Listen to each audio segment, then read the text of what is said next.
रायजादा, ऐसा वजनदार नाम मानो इंडिया की टॉप बिजनेसमैन फैमिलीज में से किसी एक का वारिस हो। मगर हम जिस अहान रायजादा की बात कर रहे हैं उसके कतरे कतरे से बेबसी झांक रही है। अहान एक करोड़पति बिजनेस फैमिली का दामाद तो जरूर है, मगर उसकी हालत पर घर के नौकर भी कहते हैं, कुछ पैसे चाहिए तो बता देना, तुम्हारी गरीबी देखी नहीं जाती। कहने को तो अहान जैसी रिच फैमिली के दामाद सड़कों पर महंगी कार दौड़ाते थे, मगर अहान की लाइफ में 3 चीजें आम थी। पहली चीज बेइज्जती, दूसरी चीज बहुत बेइज्जती और तीसरी चीज बहुत से भी ऊपर वाली बेइज्जती। और हाँ, कभी कभी वो किसी रईस को जब अपनी बीवी को एक महंगे होटल में खाना खिलाते देखता था तो वो खुद से कहता था, एक दिन अपना भी टाइम आएगा जब मैं महंगे सूट में ऐसी किसी महंगे होटल में अपनी बीवी शनाया को दर्शन के साथ खाना खिलाऊंगा। जब वो मेरे सीने से लग के एक रोमांटिक डुएट में मेरे साथ रोमांटिक कैंडल लाइट डांस करेगी ना तो वहां बैठे सारे रईसजादों के सीने पर सांप लौटेंगे।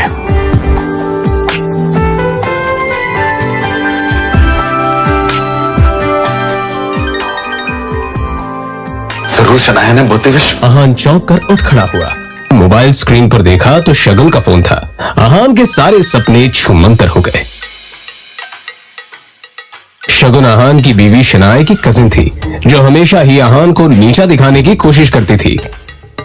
मोबाइल की तरफ देखकर अहान ने बुरा सा मुंह बनाया और फिर कुछ सोचकर फोन उठा लिया। मेरे प्यारे जीजा जी, फोन नहीं उठाते आप?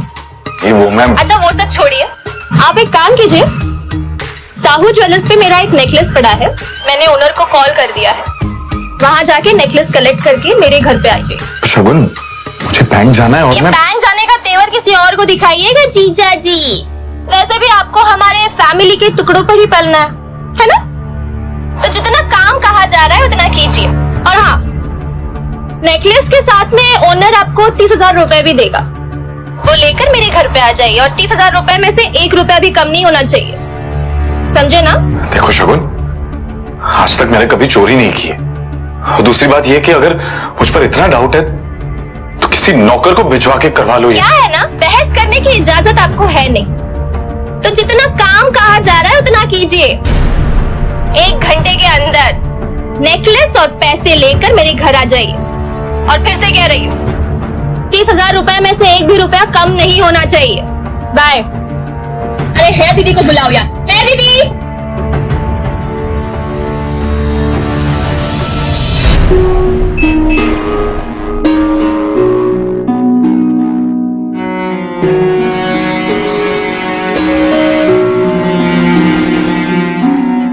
जल्द ही अहान फ्रेश होकर बाथरूम से बाहर आया और जल्दबाजी में अपनी अलमारी की तरफ बढ़ा जिसमें 2 जोड़ी पुराने कपड़े रखे थे। उनमें से जो सबसे साफ कपड़ा था अहान ने उसे पहनने के लिए चुना।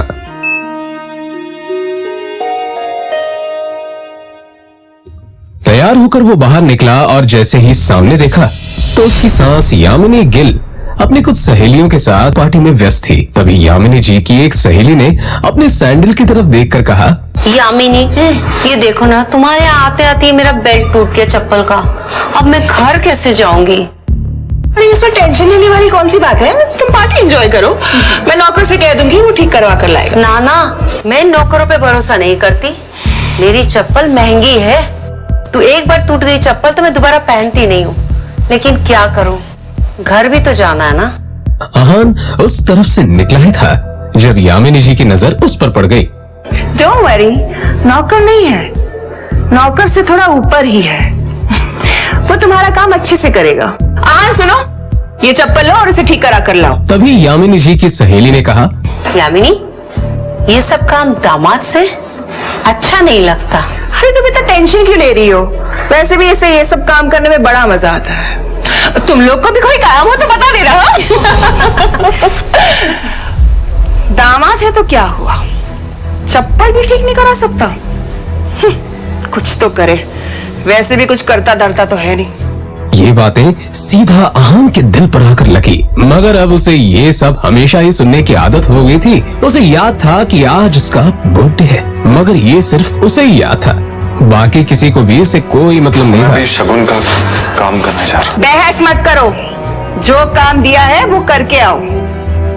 दामाद है तो दामाद की तरह रहो। भिखारी कहेगा। पता नहीं शनाया की जिंदगी में ऐसा क्या लिखा था कि तुम जैसा पति मिला है उससे। और अब यामिनी जी की सहेली ने अहान को उसकी टूटी हुई सैंडल की स्ट्रैप दिखाकर कहा, ये वाली चप्पल ठीक करना है, महंगी दुकान में ठीक करवाना, समझ में आया? कहते हुए उसने अहान का हाथ उठाकर सैंडल उसके हाथ में पकड़ा दिया।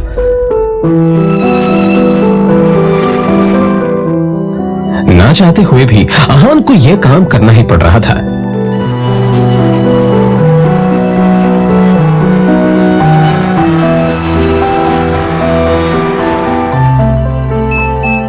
उसके मोबाइल पर उसकी बीवी शनाया ने मैसेज किया। ये मैसेज पढ़ते ही अहान के होठों पर एक स्माइल आ गई और उसकी पूरे दिन की टेंशन जैसे गायब ही हो गई। आज पहली बार शनाया ने उसे ऑफिस बुलाया था। एक वही तो थी उसकी जिंदगी में जिसकी मुस्कुराहट देखकर वो खुद को जिंदा रखता था। शनाया का चेहरा देखे बिना अहान को चैन नहीं मिलता था और उसके बस में होता तो शनाया की हर एक खुशी के लिए खुद को लाखों बार कुर्बान कर देता। रास्ते में अहान को एक फूलों की दुकान मिली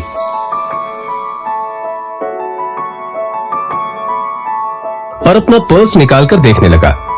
उसमें सिर्फ 500 का एक नोट पड़ा हुआ था। जैसे ही अहान वापस मुड़ा तो उसे शगुन का काम और अपनी सास के दिए हुए काम याद आ गए। उसने एक नजर घूर कर उस सैंडल की तरफ देखा और कहा, माफ करना आंटीज और सासू माँ, आप लोगों को सादर प्रणाम। पर शनाया से बढ़कर मेरे लिए और कुछ नहीं है। थोड़ी सी डांट सुन लेंगे आपसे। और फिर उस पैसे से अहान ने शनाया के लिए फूलों का वो बुके ले लिया। आज वो पहली बार गिल कंस्ट्रक्शन के ऑफिस जा रहा था, जो कंपनी गिल खानदान की थी। ये सोचकर आज वो फूला नहीं समा रहा था कि वहां उसका अच्छे से स्वागत होगा कि तभी सामने से आने वाले एक आदमी से अहान टकरा गया। उसका नाम देव मल्होत्रा था। यू इडियट, दिखाई नहीं देता तुम्हें? पता नहीं कहां कहां से मुंह उठाकर चले आते हैं। इस ऑफिस में तुम्हारी खड़े होने की भी औकात नहीं और ऐसे टहर रहे हैं जैसे तुम्हारी खाले जी का घर है। कौन हो तुम? शायद देव मल्होत्रा ने भी उसके बदरंग कपड़ों से उसे नौकर या ऑफिस बॉय ही समझ लिया था। मल्होत्रा ने एक नजर नीचे पड़े बुके की तरफ देखा और फिर उसे अपने पैरों तले कुचल के बाहर निकल गया। अहान ने अपना सर झुकाए बस उस बुके की तरफ देखा। उधर शनाया अंदर से ये नजारा देख रही थी। तभी अहान की नजर शनाया पर पड़ी तो एक पल के लिए वो अपनी बेइज्जती भूल गया और वो शनाया के केबिन में दाखिल हो गया। वो शनाया की तरफ बढ़ा। अब जाने भी तो शनाया, जो हुआ मेरे साथ वो हुआ। और तुम इतना टेंशन क्यों ले रही हो? जो बात गई वो बात गई। तभी शनाया चीखते हुए बोली, दूर हटिए आप मुझसे, दूर हटिए। आप चले क्यों नहीं जाते मेरी जिंदगी से? नर्क बना रखी है मेरी जिंदगी। अहान को एकदम से झटका सा लगा। वो खुले मुंह से शनाया की तरफ देखता रह गया। तभी शनाया आगे बोली, पता नहीं कौन से बाबू की सजा मिल रही है मुझे। आप चाहते क्या? पापा ने हम दोनों की शादी जबरदस्ती करवाई थी, वरना आप तो कभी मेरे लायक थे ही नहीं। और आज भी आपको पति कहते हुए मुझे शर्म आती। अरे आज तो ड्राइवर नहीं था इसलिए आपको बुला लिया, पर मुझे क्या पता था कि मेरा पति इस काम के भी लायक नहीं है। यहां आकर आपने मेरे सबसे पुराने क्लाइंट मिस्टर मल्होत्रा को नाराज कर दिया है। अब कैसे होगा काम मेरा? आंखों में आंसू लिए शनाया ने आगे कहा, मैं जहां पर भी जाती हूँ आप मुझे बेइज्जती के सिवा और कुछ नहीं दे सकते। सिर्फ एक बदनुमा दाग बनकर रह गए हैं आप मेरी जिंदगी पर। इतना कहकर शनाया केबिन के बाहर निकल आई। तभी रास्ते में पड़े बुके की तरफ देखकर शनाया ने कहा, क्या है ये सब? क्या गंदगी फैला रखी है यहाँ पर? फेंको इसे डस्टबिन में। फूल को अपने पैरों से कुचलते हुए आगे बढ़ गई।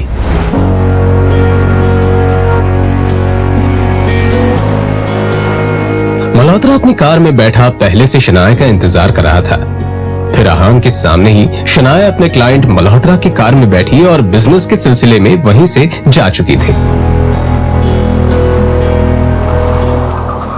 तभी अहान के सामने काली रंग की कार आकर रुकी, जिसमें से एक अधेड़ उम्र का शख्स बाहर निकला। अहान उसे देखते ही चौंक गया, क्योंकि उसकी यहां आने की उम्मीद अहान को बिल्कुल नहीं थी। वो आदमी अहान के सामने आकर बोला, यंग मास्टर, एशिया की सबसे अमीर कंपनी है और रायजादा ग्रुप के अरबों रुपए का बिजनेस एम्पायर है। आपका इंतजार कर रहा है। वक्त आ गया है कि आप आकर अपना बिजनेस संभालें। अपने सामने खड़े आदमी को देखकर अहान गुस्से में नजर आने लगा।